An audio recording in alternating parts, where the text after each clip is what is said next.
Close your eyes for a moment.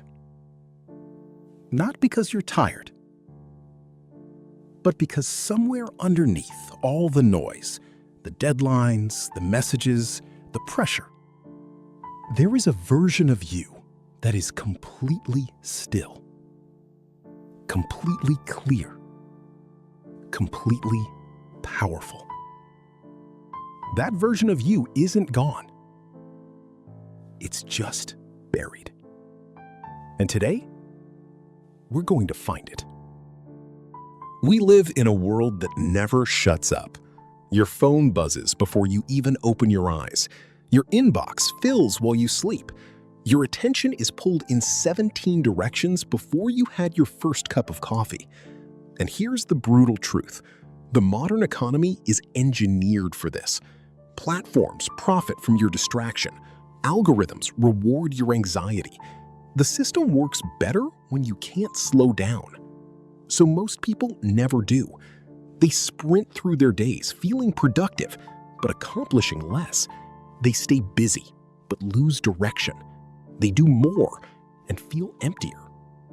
There's a word for this state. Neuroscientists call it cognitive overload.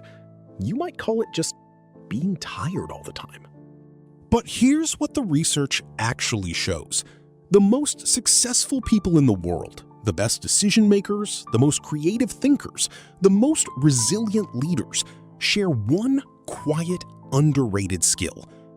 They have learned to be calm. Not passive, not checked out, not spiritually disconnected from the world. Calm with clarity, calm with purpose, calm with devastating focus. In this video, we're going to explore that skill through two traditions that have mastered it better than anything else in human history. The first is Sema, the whirling meditation of Jalal ad-Din Rumi, a 13th century poet and mystic whose understanding of the human mind was centuries ahead of its time. The second is modern mindfulness and meditation, a practice now backed by thousands of peer-reviewed studies, used inside the world's most competitive companies, and practiced daily by elite performers across every field. On the surface, these two approaches look nothing alike. One is a spinning, ecstatic dance of surrender. The other is quiet, still, and almost invisible. But at their core, they are teaching the same thing. Inner stillness is the source of outer strength. Here's what we'll cover today. Why the modern mind is under attack and what that costs you. The psychology and science behind Rumi's Sema. What decades of meditation research reveals about the brain. Why calmness is not the opposite of success, it's the foundation of it. Practical techniques drawn from both traditions, a complete daily routine you can start tomorrow, and how to lead, create, and decide from a place of genuine calm. This isn't philosophy. This is performance science with a soul. Let's begin. Part 1. Why your mind is no longer calm. Before we can fix something, we need to understand what broke it. The human brain evolved in an environment of relative stillness. For most of human history, information came slowly. Threats were physical, visible, and infrequent. The mind had long stretches of quiet, walking, working with the hands, sitting near fire, watching sky. That world is gone. Research from the University of California found that the average knowledge worker is interrupted or switches tasks every 3 minutes and 5 seconds. And once interrupted, it takes an average of 23 minutes to fully regain deep focus. Do the math. Most people never actually focus.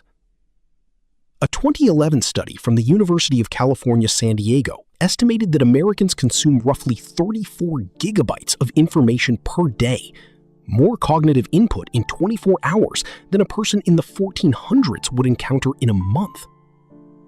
Here is what chronic overstimulation does to the brain. It elevates cortisol, the stress hormone, which over time literally shrinks the hippocampus, the part of the brain responsible for memory and learning.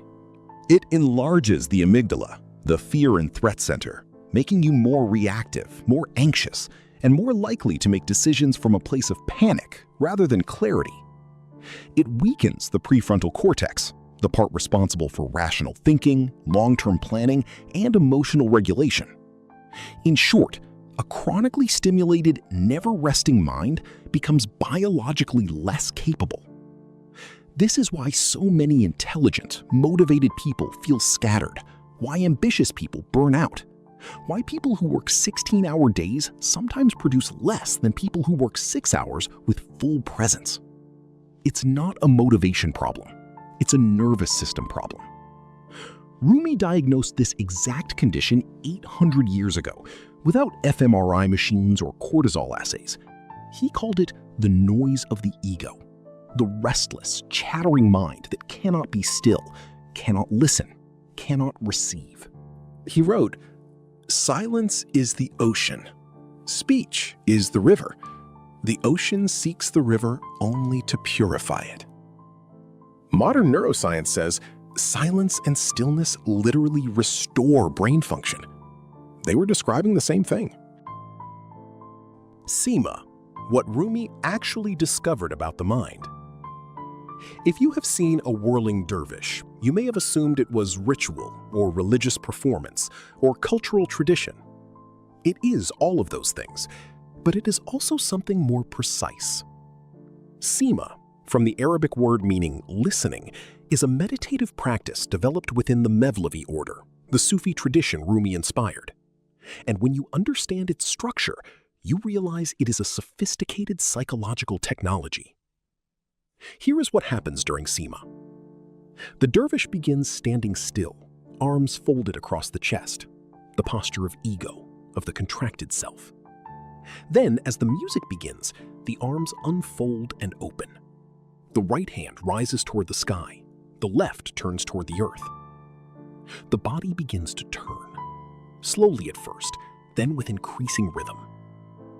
The right hand receives, the left hand gives. The dervish becomes a channel, not a container. And here is the psychological core. As the spinning intensifies, the analytical, self-monitoring mind begins to surrender. There is too much sensory input to maintain the internal commentary track we call the ego. The mind enters a state modern psychologists recognize as flow, a condition of absorbed, effortless presence where self-consciousness disappears and performance peaks. The symbolism is precise. The rotation around the heart represents love as the gravitational center of the self. The spinning outward mirrors the motion of planets, of atoms, of the cosmos itself. Rumi's way of showing that to be in motion with the universe is to be in alignment with reality. But what is Sima actually doing to the nervous system? Rhythmic movement regulates the autonomic nervous system. It deepens breathing automatically. It synchronizes left-right brain hemispheres. It reduces activity in the default mode network, the part of the brain associated with rumination, self-referential thinking, and anxiety. Research on rhythmic movement, trance states, and flow confirms what Rumi encoded in ritual. Intentional rhythmic motion induces the same neurological states as meditation. Rumi wrote, "Move, but do not be moved. Let the world spin, but do not let it spin you." That is not poetry. That is instruction. The goal of Sima is not ecstasy. It is equanimity, the ability to be fully in motion while remaining completely centered, to be inside chaos while being untouched by it. Sound familiar? That is exactly the skill modern leadership demands. Part 3. The Neuroscience of Meditation. Let's move from the 13th century to the laboratory. Over the past 3 decades, meditation has become one of the most studied interventions in cognitive neuroscience. The findings are consistent and striking. What changes in a meditating brain? Harvard neuroscientist Sarah Lazar found that experienced meditators had measurably thicker prefrontal cortexes, the region governing attention, decision-making, and emotional regulation, than non-meditators of the same age. Crucially, in older meditators, this region showed no age-related thinning. meditation appears to slow cognitive aging. Studies at Johns Hopkins found that mindfulness meditation reduced symptoms of anxiety, depression, and pain with effect sizes comparable to antidepressant medication, with no side effects. A Stanford study on loving-kindness meditation found significant reduction in amygdala reactivity, meaning practitioners literally became less reactive to stress and threat. Research from UC Davis found that meditation increases telomerase activity, the enzyme that repairs telomerase, the protective caps on our DNA. Meditation may slow cellular aging. And a 2014 meta-analysis in JAMA Internal Medicine reviewing 47 controlled trials concluded mindfulness meditation programs produce moderate to strong improvements in anxiety, depression, and stress. This is not fringe science. This is replicable, peer-reviewed evidence that intentional stillness restructures the brain. But here is the part that matters for performance. Google offers Search Inside Yourself, a mindfulness-based program developed by engineer Chade-Meng Tan that became one of the most popular training programs in company history. Nike, Apple, Aetna, and General Mills have all invested in employee meditation programs, not for wellness optics, but because they saw measurable improvements in focus, decision quality, and creative output. Aetna CEO Mark Bertolini credited mindfulness practice with saving the company hundreds of millions in healthcare costs and productivity losses after implementing it company-wide. Meditation is not a spiritual supplement. It is a cognitive performance tool. Part 4. Calmness and Success. The connection most people miss. There is a widespread belief that intensity drives success, that stress is the price of ambition, that if you're not anxious, you're not trying hard enough. This belief is not only wrong, it is measurably counterproductive. Here is what the research shows about what calmness actually does to performance. Decision-making. A calm mind engages the prefrontal cortex fully. A stressed mind defaults to the amygdala, the reactive, threat-based system that evolved for physical emergencies, not quarterly planning or difficult conversations. Calm people make decisions with more information, longer time horizons, and less bias. Creativity. Creative insight requires what researchers call diffuse thinking, a relaxed, wide-angle mode of attention that connects distant ideas. Stress forces the mind into narrow, convergent thinking. The breakthrough you've been pushing for, it almost never arrives while you're pushing. It arrives in the shower, on a walk, in a moment of stillness. That's not an accident. That's neuroscience. Productivity. Cal Newport's research on deep work, the ability to focus without distraction on cognitively demanding tasks, shows that this state is becoming both rarer and more economically valuable. Calmness is the prerequisite for deep work. You cannot do cognitively demanding creative work in a state of cortisol-driven anxiety. Resilience. Adverse events are guaranteed. Projects fail. Plans collapse. People leave. The differentiating factor between people who collapse under these events and people who adapt is not talent or intelligence. It is what psychologists call equanimity, the capacity to remain stable in difficulty. Equanimity is trained. Meditation trains it. Leadership. Research from the Center for Creative Leadership consistently finds that emotional self-regulation, the ability to remain calm and composed under pressure, is the most important predictor of leadership effectiveness. More than IQ, more than technical expertise. Rumi captured all of this in a single couplet. Raise your words, not your voice.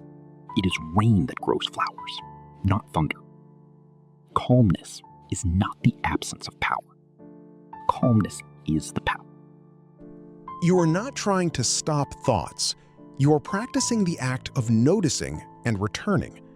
That noticing and returning is the rep. Every rep strengthens the attentional muscle. Body scan for recovery. Lie flat. Starting at the top of your skull, slowly move attention downward through the body, noticing sensation without judgment. This takes 10 to 15 minutes and produces a recovery state that research shows is comparable to light sleep. Loving kindness, Metta meditation. Sit quietly and silently repeat, "May I be calm. May I be clear. May I be free." Then extend the same to someone you love, then to someone neutral, then to someone difficult.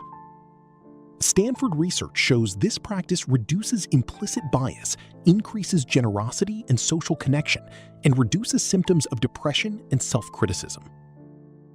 Part 6. The Daily Calmness Architecture.